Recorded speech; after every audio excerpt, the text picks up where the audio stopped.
हमने स्वयं सुख भोग की लालसा से अपने को फंसा लिया।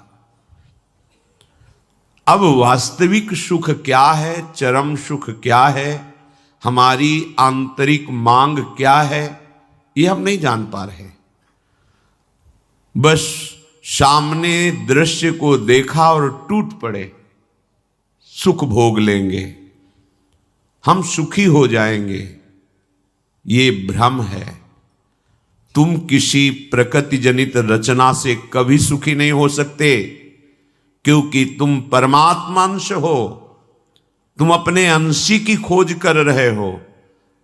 भ्रम से तुम नाना प्रकार के दृश्य पदार्थों में, परिवर्तनशील नाशवान पदार्थों में अपनी मांग पूरी करना चाहते हो, नहीं हो सकती। क्यों? क्योंकि तुम चिदानंद अंश हो, तुम्हें चिदानंद सुख चाहिए। ये प्राकृतिक सुख अनेक जन्मों से भोगते चले आए, अगर कहीं इसमें हमारा विश्राम होता तो आज तक हम सुखी हो जाते।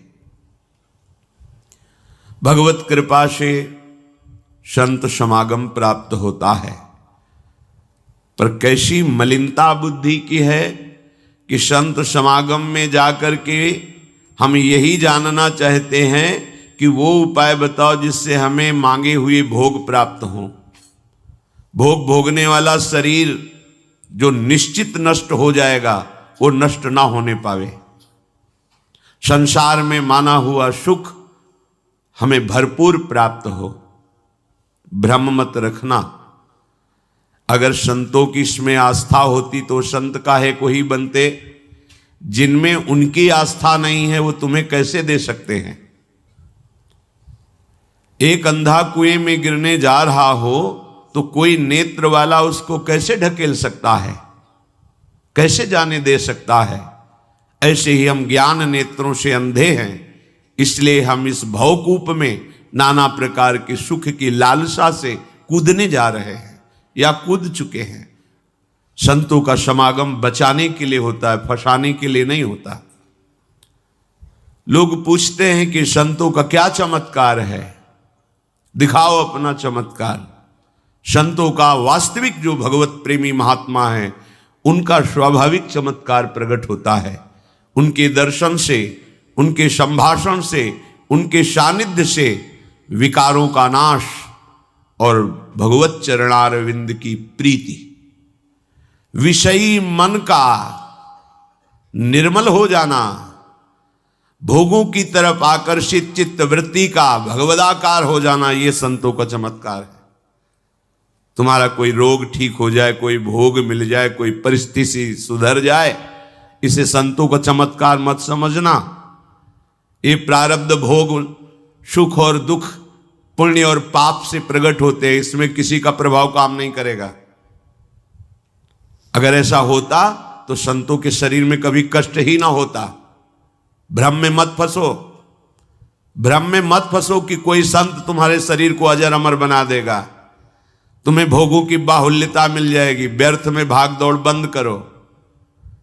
हां, वास्तविक तुम यदि महासुख को चाहते हो और मृत्यु के भय से बचना चाहते हो तो एकमात्र रास्ता है प्रभु श्री हरि के चरणों का आश्रय ले लो। हरि स्मृति सर्व विपद विमोक्षणम। भगवान का भजन, भगवान की स्मृति निश्चित तुम्हें समस्त दुखों से बचा लेगी। भगवान की शरणागति, समुझ जे आए शरण ते डरत ना काल डर। मृत्यु क्या चीज है?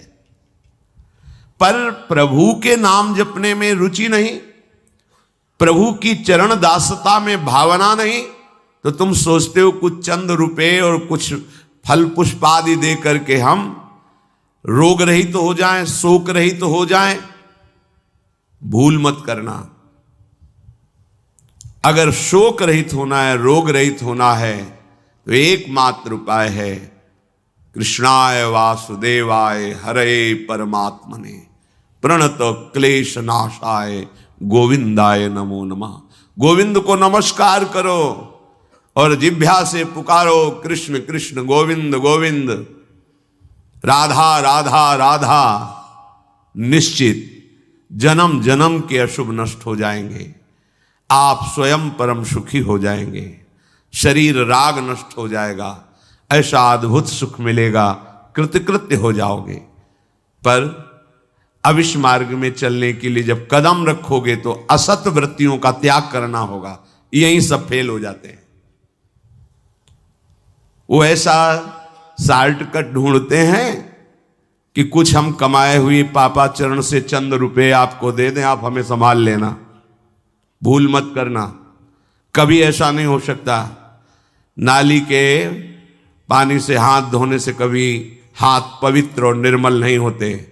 ऐसे मलिन आचरण करके कमाए हुए धन से कभी तुम्हें पवित्रता प्राप्त नहीं हो सकती। ये सब नाटकबाजी मन की है। वहां चलो तुम्हारा सुधर जाएगा, कुछ नहीं सुधरेगा जब तक तुम सुधारना नहीं चाहोगे। तुम सुधारो अपने आप को। किसी का आशीर्वाद कोई काम नहीं करेगा जब तक तुम अपने आचरण नहीं सुधारोगे। तुम खाओ मांस, पियो मदिरा, करो व्यभिचार, नाना प्रकार की हिंसात्मक वृत्ति, तुम्हें भगवान भी नहीं माफ करेंगे, चाहे जहां भाग के चले जाओ। अधर्मा आचरण करने वाले को भगवान कहते हैं मैं साक्षात काल रूप से दंड देता हूं। शरणागत होकर नियम के अनुसार चलोगे तो भगवान तुम्हें दुलार करेंगे मां की तरह। यह सिद्धांत है। नाटकबाजी में फंसो तो फंसो, सिद्धांत से चलोगे तो कभी धोखा नहीं खाओगे, आनंद में मगन रहोगे। पर सिद्धांत में चलने के लिए असत त्याग करना होता है, इसीलिए सब फेल हो जाते हैं। कोई बिरला गुरु कृपा पात्र ही कदम आगे बढ़ाता है। ये भीड़ भागम दौड़ केवल वासनाओं की पूर्ति के लिए तो भ्रम में मत रहना। किसी का आशीर्वाद, किसी की कृपा तुम्हें वासनाओं से नहीं बचा सकती। एकमात्र उपासना ही वासना से बचा सकती है। और उपासना तुम करने के लिए जब तैयार होगे तो ये गंदी बातें, गंदे आचरण ये आपको त्यागना होगा। बस यही तुम्हारी गाड़ी फेल हो जाती है। ये हम नहीं त्याग सकते तो फिर तुम्हें कोई बचा भी नहीं सकता। लिख लो, अपने दिमाग में लिख लो। अगर बचना है तो एकमात्र मामे ए प्रपद्यन्ते माया में ताम तरंते। जितना भी समझाओ ये पागलपन छोड़ते ही नहीं। बस कोई जंतुर ऐसा हो, कोई भस्म ऐसी हो, बस हम नाटक में रिझना चाहते हैं। अरे प्यारे, यदि वो तुम्हें सुखी कर सकता है तो वो खुद क्यों सुखी नहीं हो जाता? तुम नहीं सोच पा रहे हो? पागल हो तुम? यदि वो तुम्हें रोग रहित कर सकता है तो खुद क्यों नहीं रोग रहित हो जाता? यदि वो तुम्हारे को चमत्कार दिखा सकता है तो अपने को चमत्कार दिखाकर प्रभु का साक्षात्कार क्यों नहीं कर लेता? पागल बन रहे हो। सिद्धांत को समझो। तब लगी कुशल न जीव कहूं, सपने हूं मन विश्राम, जब लग भजत न राम कहूं, शोक धाम तज काम। जब तक शोकों का खजाना एक कामनाएं, इन कामनाओं को प्रभु के चरणों में समर्पित करके भजन नहीं करोगे, स्वप्न में भी सुख नहीं मिलेगा। जागृत की बात जाने दो। जो चाहत है नित्य सुख, अरु मन को विश्राम, यही सब चाहते हैं। दुख का मुंह न देखना पड़े, मन हमारा प्रसन्न रहे, शांत रहे, कोई कामना हमें जलाए ना। हां, है मार्ग। हित ध्रुव हित सो भजत रहो, पल पल श्यामा श्याम श्यामा श्याम श्यामा श्याम। अब ये करना नहीं तुम्हें, भजन करना नहीं, पवित्रता से रहना नहीं, आचरण सुधारने नहीं, मनमानी आचरण करना है तो भगवान तुम्हारे हृदय में भी बैठे, कुछ नहीं कर पा रहे। देख लो ना, सबके हृदय अछत विकारी, सकल जीव जग दीन दुखारी। सबके हृदय में अखंड आनंद परमात्मा विराजमान है, लेकिन सब दुखी हैं, सब क्लेशित हैं, अशांत हैं। क्यों? तहां बेदस कारण राखा, भजन प्रभाव संत श्रुति भाखा। भजन नहीं कर रहे हो इसलिए। भजन किए बिना कुछ नहीं हो सकता। मान लो हमारी बात, कहीं भागने की जरूरत नहीं। राधा राधा राधा सब ठीक कर देंगी लाडली जो, बड़ी करुणामयी है। यदि आप भजन नहीं करोगे तो वारी मथे घृत होए बरु सिकता ते बरु तेल, बिनु हरि भजन न भवतरी या सिद्धांत अपेल। इसे कोई काट नहीं सकता, अपेल सिद्धांत है। विनिश्चितम बदामि तेन अन्यथा वचांस में, हरिम भजन्ति ये नरा भवसागर तरंति ते। पानी को मथ करके बड़ा चमत्कार कर लो, घी निकाल लो, हो सकता है। बालू को पेर करके तेल निकाल सकते, हो सकता है। असंभव को तुम ये संभव कर सकते हो, पर भजन के बिना तुम दुख से निवृत्त नहीं हो सकते। गोस्वामी जी का ये अटल विश्वास, महापुरुषों का अटल विश्वास, शास्त्र का अटल आदेश, बिना भजन किए तुम्हारे अशुभ कर्म नष्ट नहीं होंगे, और अशुभ कर्म नष्ट हुए बिना तुम सुखी नहीं हो सकते।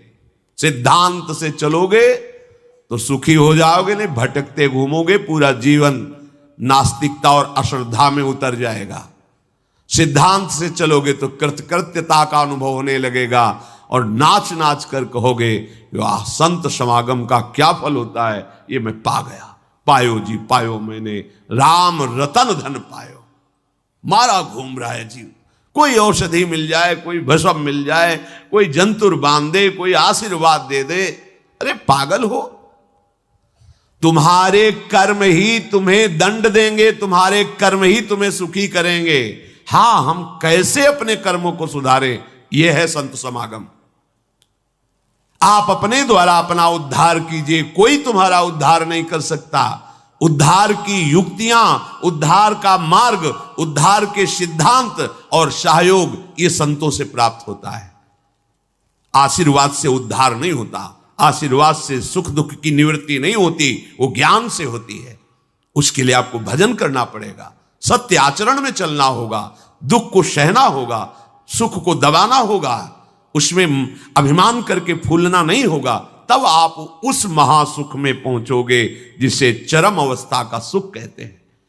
संत समागम दुर्लभ इसी बात के लिए है। इसका मतलब ये नहीं छूछा करके तुम्हारे दुखों का नाश हो जाएगा। भाग लो, पूरे ब्रह्मांड में जाओ, अगर कहीं सुखी हो जाना तो बताना हमें आके। समझना ही नहीं चाहते। भगवान कृपा करके बोल रहे हैं, औरों की तो बात क्या है, अब समझ लो।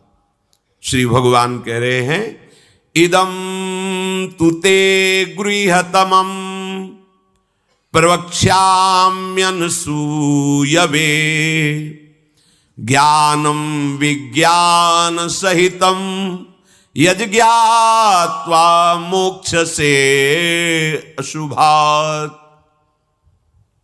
हे अर्जुन, ये मैं तुम्हें बहुत गुह्य बात कह रहा हूं।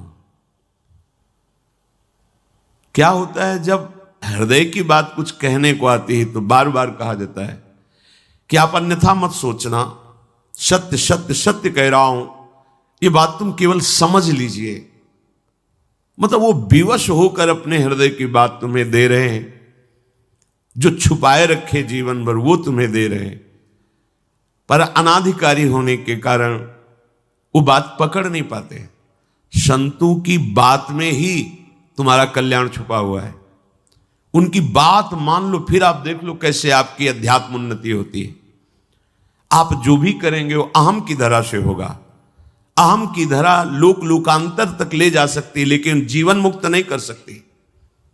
जीवन मुक्त होने के लिए अहम का विसर्जन चाहिए, वो होता है गुरु कृपा से, संतों के वचनों से। विश्वास कीजिए, बिना संत वचन गुरु वचन पर चले कोई जीवन मुक्त नहीं हो सकता। अगर जीवन मुक्त नहीं हुआ तो सब किया कराया माटी हो गया। चाहे ब्रह्म लोक जाओ, चाहे स्वर्ग लोक जाओ, आना तो यही पड़ेगा लौट के। तो फिर क्या हुआ, एक विशाल स्वप्न सुखद समझ लो, जगे तो फिर वही मृत्युलोके विशंति। भगवान कह रहे मैं बहुत गुह्य बात बता रहा हूं, अत्यंत गोपनीय बात, गोपनीय जो अभी तक छुपाए रखा है हृदय में। ये जो ज्ञान सहित विज्ञानानंद घन का मैं तुम्हें वर्णन करूंगा, ये अनुसूयवे, दोष दृष्टि से जो रहित है वही समझ पाएगा। दोष दृष्टि से रहित, जब भगवान अवतार लेते हैं तो मनुष्य जैसी लीला करते हैं। यही सुख देने के लिए तो अवतरित हुए, अपनी महिमा से घटे हैं, उतरे हैं। अवतार का मतलब होता है अपनी महिमा से उतरना। भगवान की जो अनंत महिमा है उससे उतरते हैं, हम उनको देख पाएं, उनसे बात कर सके, उनके साथ खेल सके। वो ऐसे उतरकर हमारे समान लीला करते हैं। उनकी लीला को देख करके अगर किसी को दोष दृष्टि होती है तो बोले इस गुहितमम के सुनने का अधिकारी नहीं। जब हम भगवान को भगवान न मानकर व्यक्ति मानते हैं तो हमारी दृष्टि वैसे ही दूषित हो जाती है। वैसे केवल भगवान की ही लीला हो रही है, पर हमारी दृष्टि दूषित होने के कारण हमें व्यक्ति दिखाई देता है, स्त्री पुरुष दिखाई देते हैं, गुणात्मा महात्मा दोषात्मा ऐसा सब भेद नजर आता है। पर यहां जो भगवान कह रहे हैं कि जो मेरे पर दोष दृष्टि ना रखता हो, अरे बड़े बड़े परमहंसों का जहां प्रवेश नहीं वो भगवान का रास है। जहां ज्ञान समुद्र भगवान शिव भी प्रवेश पाने के लिए ललचाए और भगवान श्री कृष्ण की मंद मुस्कान से गोपी स्वरूप होकर प्रवेश पाए। बोलो ज्ञान समुद्र भगवान शिव जिस रास रस के लिए ललचाए वो रास रस प्राकृतिक स्त्री पुरुष का मिलन हो सकता है क्या? पर अनाधिकारी के तो क्या उपहास, ऐसा के तो इसलिए भगवान यह कह रहे हैं कि जो अनुसूयवे प्रवक्ष्याम अनुसूयवे, जो मेरे से दोष दृष्टि नहीं रखता। अब आप केवल मेरे ही आज्ञा का पालन करेंगे, मैं जैसा कहूंगा उससे एक कदम पीछे नहीं हटेंगे। हो भाग्य, कितनी कृपा कि मुझे समस्त प्रपंच से समेटकर एक मार्ग में लगा रहे। जहां श्रद्धा है तो वहां शब्द दूसरा भाव निकाल देगा, और जहां दोष दृष्टि वहां भाव दूसरा निकाल देगा। इसलिए श्री भगवान कह रहे मैं अत्यंत गोपनीय बात तुमसे कह रहा हूं हे अर्जुन। अपने प्रियजनों से, प्रिय शिष्यों से बात कही जाती है। तब तक गीता जी का श्री भगवान ने उपदेश अर्जुन जी को नहीं दिया जब तक मित्र भाव रहा, नहीं दिया। सारथी पद पे बैठे हैं, आज्ञा की दोनों के बीच में रथ, इधर सेना कौरवों की पांडवों के बीच में, भगवान बीच में खड़ा कर दिया। जब देखा मोह ग्रसित हुए, निवारण में असमर्थ पाया, तो भगवान की शरण में होकर के कार्पण्य दोषो बहुत स्वभावा प्रछामि त्वाम धर्म सम्मूढ़ चेता। हे प्रभु, अब मेरे में सामर्थ्य नहीं रहेगी कि मैं निर्णय कर सकूं कि मेरे लिए श्रेय क्या है, परम कल्याण क्या है, ये आप जानते हैं। प्रभु कुछ नहीं बोले, तो बोले शिष्यस्तेहम साधिमाम त्वाम प्रपन्नम, मैं आपका शिष्यत्व स्वीकार करता हूं।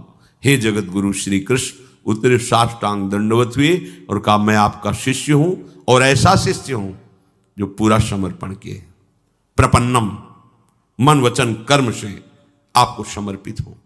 तब गीता जी का प्रादुर्भाव भगवान के श्रीमुख से हुआ।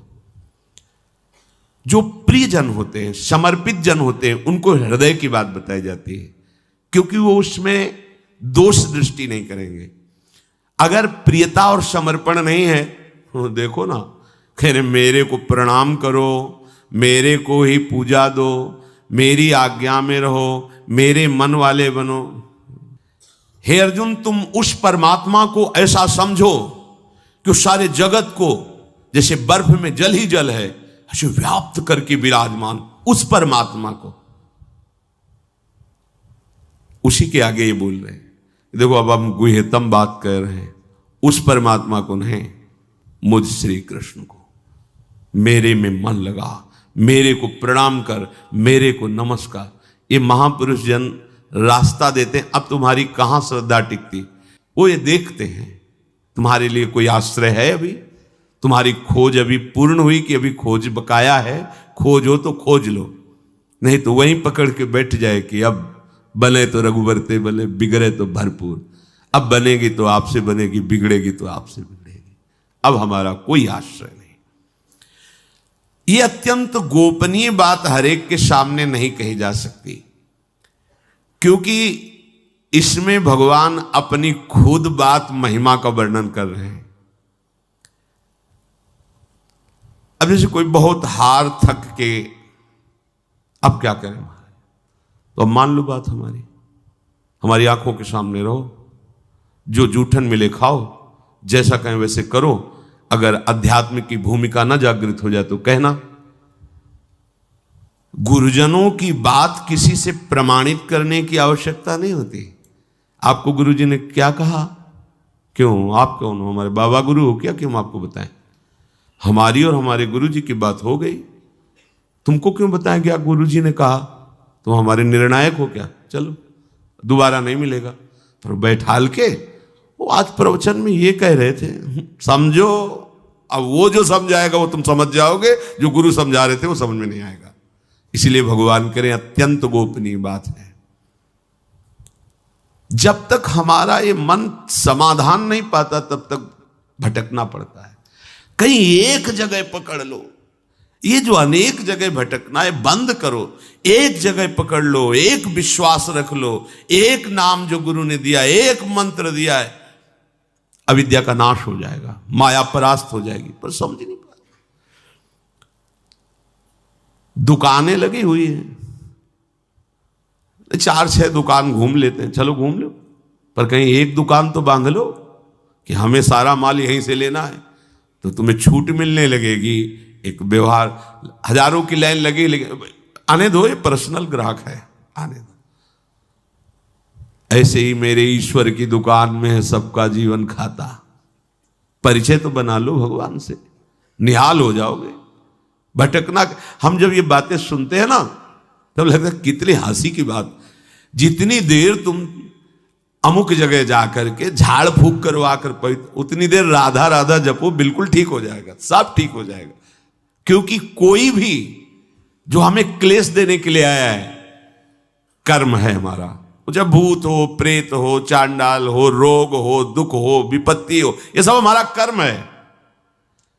और उस अशुभ कर्म का नाश करने के लिए भगवान नाम जय घोष कर रहा है।